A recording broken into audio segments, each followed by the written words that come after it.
சனாதன தர்மம். அறம், பொருள், இன்பம் ஆகியவற்றை பின்பற்றும் ஒருவன் அந்த மூன்றின் கலவையையும் இவ்வுலகிலும் மறு உலகிலும் சரியான காலங்களில் அடைகிறான்.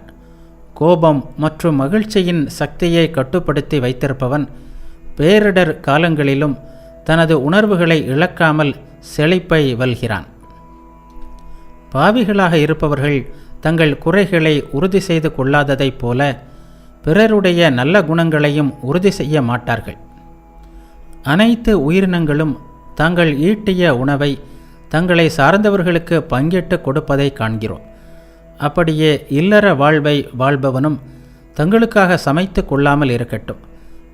எதிகளுக்கும் பிரம்மச்சாரிகளுக்கும் தன் உணவை பகிர்ந்து கொடுக்க வேண்டும்.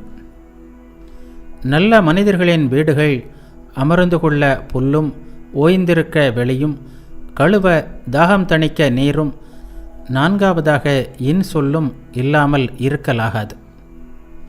விருந்தினர்களை இனிமையான பார்வையாலும் மகிழ்ச்சி நிறைந்த இதயத்தோடும் இனிமையான வார்த்தைகளாலும் வரவேற்க வேண்டும்.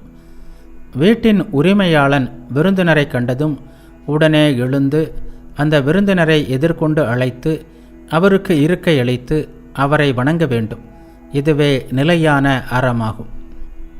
அக்னிஹோத்திரம் செய்யாதவர்களும் காளைகளை கவனிக்காதவர்களும் உற்றார் உறவினரை பேணி காக்காதவர்களும் விருந்தினர், நண்பர்கள், மகன்கள், மனைவியர், பணியாட்கள் ஆகியோரை புறக்கணிப்பவர்களும் பாவத்தால் எரிக்கப்படுகின்றனர்.